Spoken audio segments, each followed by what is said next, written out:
Today's Wednesday, June 7th, 2017, and you're tuned in to the Elevator Radio Show.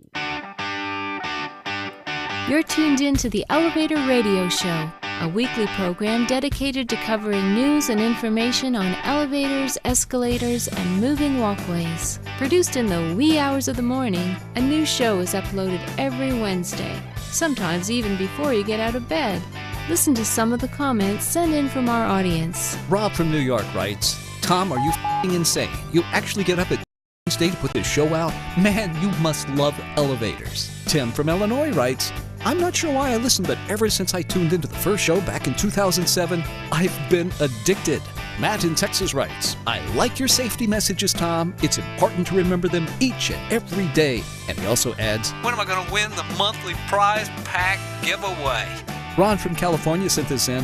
Despite your inability to pronounce words in the English language, I tune in each week and am glad that you offer this service to the industry. It's better than Google News alerts. Sarah from Washington writes, love the show, Tom, and look forward to it each week. I'm glad I signed up for the newsletter. You provide a valuable resource for the industry, not only for North America, but worldwide. Enjoy the show. And now, here's your sleep-deprived host, Tom Seibert. Thank you. Thank you, everybody. Good to be here this Wednesday morning where, yes, woohoo, yeah. No, it's good to be here this Wednesday morning. Thanks for tuning in today. This is the Elevator Radio Show podcast. I am your host, Tom Seibert, and creator, all that good stuff. And it is a pleasure to have you join me today on the program. It's one of those shows that I haven't had in a long time where the number of articles that just kept popping up relating to accidents and injuries across the earth or the globe was significant to the point where I'm like, what is going on?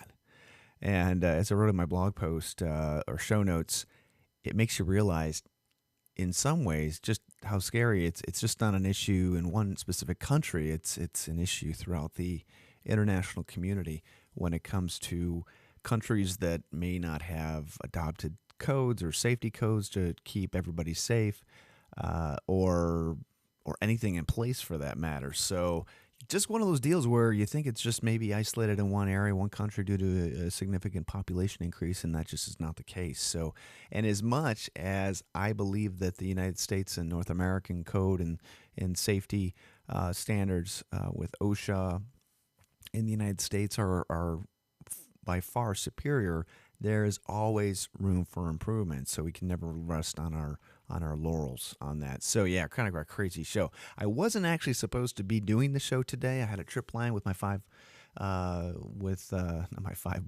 three boys to head out and do some camping in Colorado. Unfortunately, the snowpack where we were going to be headed is about 50 inches. So I was glad I found that out now because it's going to be quite a trip to get there and then realize we're going to freeze our butts off. So I'm going to push that trip maybe into July or August. And instead, my oldest has decided to go backpacking in Tennessee on the Appalachian Trail with a friend of his for about 2 weeks. So hopefully I never have to call on any of my friends out there and family in the industry who I love to know I have friends like in every state. That if in a moment's notice I could rely on them for assistance, and that offer is open to everyone out there as well. If anybody needs assistance while in Chicago, I always joke that if you need bail money, let me know. So far, nobody's taken me up on that, but it's always there in the background for my good friends, listening audience, etc. So anyway, yeah, got a short show for you today. I wish there was more content that was relative to some good things happening, and unfortunately, just not the show that I ever want to cover, and as you'll see shortly. So, hey, if you're attending the CECA Conference or convention up in Canada, hopefully you're having a great time. The venue there looks amazing. So, have safe travels once your activities are completed. And next up after the CECA Conference is going to be Elevator U at which will be held at the University of Virginia. So that's in a couple of weeks. And then the Joe Pop golf audience next week. So lots of stuff going on. I'll cover those in the notes. So up next, we will cover the week's news and we'll have you out of here in no time. Let this week's news stories give you a lift on what's happening in the vertical transportation arena. Each news segment is organically dug and fresh with news stories of the week. Got lift? If not, stay tuned. As always, working in the construction industry is one that is dangerous. Here is a news report from Channel 4 NBC News. Construction worker gets trapped between elevator and building. Police report this. I'm not going to stay on that page because it is going to pre-roll a whole bunch of advertisements. Apparently, news reports indicate that the worker was trapped in between a construction lift and the outside of a building, which is more than frightening. And so hopefully he makes a speedy and quick recovery. And, there's a presentation at the Elevator Safety Summit which touched on that, which truly covered how important it is to ensure that, openings are barricaded, et cetera, et cetera. And one of the audience members just said that's not typically what happens. And it doesn't mean that it should be happening if you get to a construction site and the elevator door openings are not properly barricaded, which is a requirement, and instead just crap is, strewn all over the place. So it's kind of scary. And if you don't, if you think something's not safe, most likely it is not safe. So do your part to make your areas and your work environment safe. Okay, Elevator U, the conference is again fast approaching. It'll be held June 19th to the 22nd. Looking forward to seeing many of you who listen to the program at that event. It's always a good time. Excellent agenda of speakers and presenters will be there. So the agenda and brochure is shown in the links in the show notes. Okay, record-setting speed for elevator. This is coming from the New York Post. The elevator is so fast you wish you had a seatbelt. I don't really know if that's the case, but at a Mitsubishi, and we've covered this article before, but this is in China. The Mitsubishi's come up with an elevator that goes 47 miles per hour. Obviously, ride comfort and quality is the number one priority. And I was attending, when I was in Phoenix, attending the Elevator Safety Summit. I rode on an elevator that it was very smooth, very quick, but my ears were definitely popping, which didn't make me feel all that great. So I wonder if there'll ever be a day when they strap a rocket to an elevator just to set that speed record, or that traveling vertical speed record. So I wonder. Are you still trying to perform? No, I'm not still trying to perform. Anyway, so 47 miles per hour. That's pretty darn fast. To say the least, or 44, I guess. 40. There's one report that says 47, one that says 44. Regardless, it's fast. Oh, man. The problem is with my web browser. If you're watching this show, if you're listening to this, you're just wondering why I'm pausing here. But my web browser, literally, I have installed a pop-up blocker, but it blocks everything, unfortunately. So it's not going to make life easier as I had hoped. Okay, come on. Next news article, in India, here's the slew of accidents as they are being reported. Times of India reporting that there were several commuters hurt when a metro escalator suddenly stopped moving and reversed in direction during peak hours. Seems to happen, I guess, more often than not. And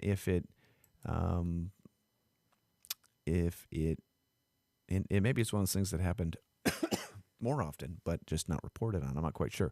But anyway, everybody's going to be okay, but still kind of scary. Again, kind of relates back to maintenance and making sure equipment is maintained and worked properly. I was thinking about it as I was driving home yesterday. When, I was thinking about it as I was driving home. I'm in the market for a car. And as I was looking at some of the newer cars, I noticed rust on them and stuff like that.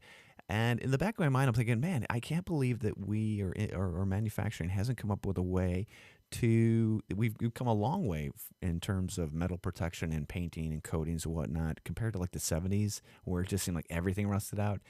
But there's still a lot of rust that's happening that I saw or see on cars, like construction vans, stuff like that. And I'm like, wow, I wonder why, you see any rust whatsoever. But the reality is that, equipment is used and it needs to be maintained. And if you're not, washing your car and getting the salt off of the bottom of it in a environment like in Chicago, you're not going to ensure your vehicle is going to last as long as it possibly can. So maintenance is critical. It's key. And if you're not doing that, you're going to see incidents where escalators may reverse or whatnot. I'm not a mechanic. Don't quote me on this. Don't pull me into a deposition. But just, it's important that proper maintenance, I guess I should say, is done.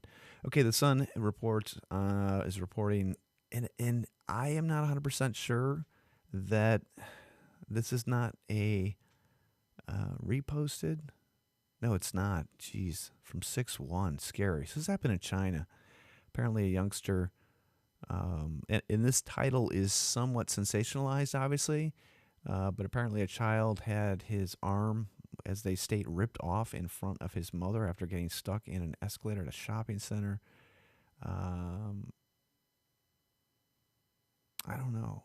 It seems awfully drastic. I'm not taking anything away from it, but obviously the kid was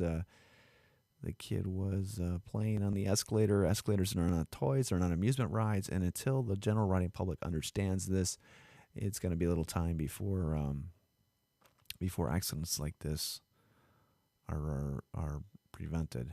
God, reattaches severed right arm. This little boy literally looks like his arm was not severed, but man. Still kind of scary, obviously, but this did happen, or it was posted in 6/1. At least that's what the surveillance footage shows. Although I swear it looks so familiar and like it's happened before, and it makes me cringe when I read it. So, okay, next news article is kind of an infomercial or an informational press release that was posted, which I think is pretty interesting, and it makes you think. And this was written by an author or an employee at Kone. Let's see here, their CIO, and it's interesting. It's talking about how navigating the shifting digital landscape of the elevator and escalator industry, and how some of the companies out there are going to use data, how are going to use information, probably very similar to how Google is using it to, I guess I'm thinking, to determine user behavior, to perhaps open the door for opportunities, maybe advertising opportunities or potential sales opportunities. I'm not quite sure, but it's neat that there are people out there and entities out there looking forward, thinking in how a lot of the digital trends can be related back to the elevator industry, whether or not they ever will be utilized or ever will make sense, or because we in my day job we come up with quite a few different new products that just weren't adopted, and that seems to be the norm in our industry because it's somewhat of a dated one and one that people feel pretty comfortable in using older technology. So but it's still interesting. So I always look to the majors to kind of plow the pathway or make the inroads on this type of these types of ideas. And again, they're just kind of like general ideas, but still cool to kind of think about. And I'm somewhat of an entrepreneur, and I always like to read what may lie around the corner. Okay, Singapore, new code for a step up in escalator safety. By the end of this year, escalator operators will need to display instructional signs reminding parents not to push prams, which is a cart to some extent, onto escalators, and to hold on firmly to small children. I can't freaking believe that this is a new code and that it is going to take, at the end of the year to comply with this. Seems like it'd be very, very easy to do this pretty quick.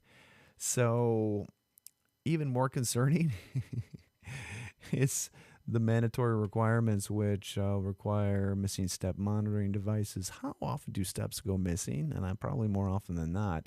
In the 1990s, my day job, we actually developed a missing step detector for one of the major, entities out there, which is pretty slick. But it was one of those deals where we developed it per the request, and they came back but it wasn't something you heard about. But again, it was during a time when the internet was not what it is today. So this is a good idea, and that the BCA, or Building Codes Administration, say in Singapore, says that 95% of escalator accidents were due to user behavior, which included escalator users carrying heavier, bulky objects such as ledges or prams on the escalators. One thing they do not talk about is using a cell phone. You know, when you think about it, holy crap.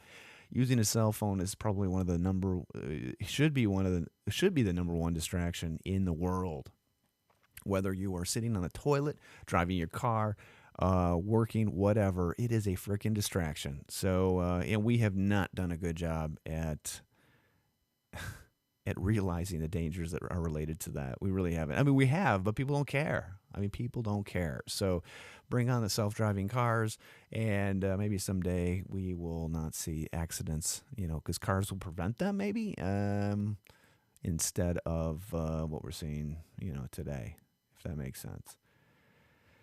Another horrific incident, and I think I might have talked about this on last week's program. I'm pretty sure. The Armen Presser in Armenia has an article talking about a 14-year-old elevator accident victim remains in serious condition. This sounds like it's a typical, pin between and I don't mean to say typical. I don't mean to say it like that. No, I don't mean it. It sounds as if it was a pin in between the elevator door and the hoistway door as it moved.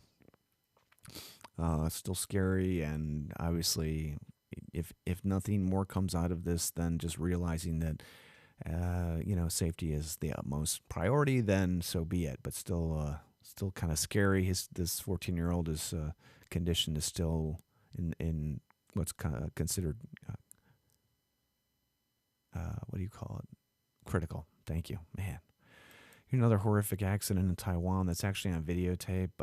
I don't want to really post it. Again, this is one of those that I believe was reposted, and I hate to even link it because it looks way too familiar, and when news entities literally repost and regurgitate this crap, it kills me. So, and to show something like this on a video is somewhat horrific, realizing what the end result was, and this person dying due to his injuries after firefighters attempted to extract him. And again, this did not happen in Canada or North America. If it did, it'd be a much bigger issue than just a news blurb in the Sun UK or wherever this thing is posted. So here's another one. 10-year-old crushed in freak elevator mishap. Oh man, this happened. This is being reported by the News Minute. Happened in where did it happen? Visakhapatnam. That's where it happened. I don't know where that's at. Google it if you like. Apparently, she got stuck in the elevator of an apartment in Tarakarama Nagar. She was playing in the Kota's residency, the apartment where her uncle was a watchman.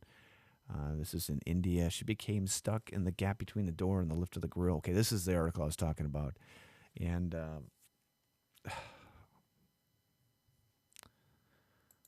these are preventable accidents. And remember, kids are curious. Kids will get into anything they possibly can. So keep an eye on them to help educate them, help educate their parents about the dangers of the world. Please, please, please, please. Broken elevator creates problems for residents. This happened and this is a report coming from, I believe it's from Michigan. Yeah, Michigan, Highland Park, Michigan. One of the main elevators at the Gabriel Apartments in Highland Park has stopped working, creating a potentially dangerous situation. But apparently it's been down since January, and obviously it's one of those deals where they're trying to get help on that. I'm not going to play the article because it's going to be one of those I-team investigative reports. Nobody will talk to me kind of pieces, and nobody has any answers. Another article, this one coming from the Borneo Post Online, and their Department of Occupational Safety, their DOSH, inspected 555 escalators in the state during the escalator safety usage operations last year, and then what they revealed that 44 escalators are found to have breached various requirements during the inspection. 5 accidents and dangerous incidents associated with escalators were recorded last year. 15 notices of prohibition.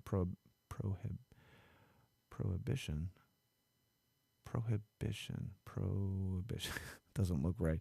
And 35 notices of improvements were issued.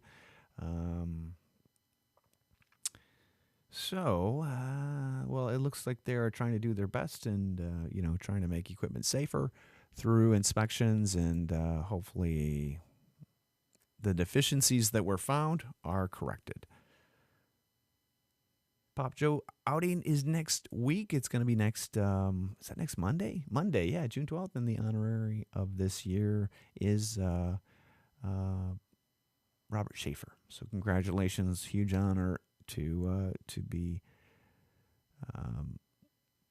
celebrated in the work that you've done for our industry. And the Chicago Cruise is fast approaching. If you haven't got your registration or your tickets yet, please do so today. Time is running out. The sponsorship deadline is June 12th, 2017, and so far we've received a significant support. It's doing well. That's what I'm trying to say, but I can't get it out of my mouth. It's been a long week. Oh, it's been a long week. Yeah.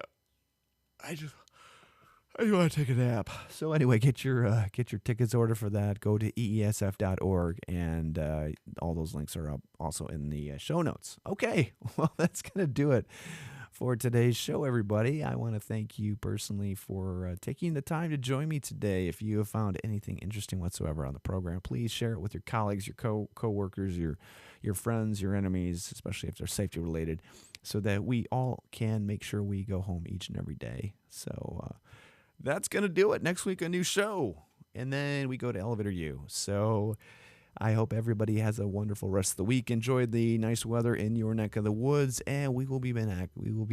We will be back next Wednesday. All right. Take care. Be safe. Talk to you later. Bye-bye.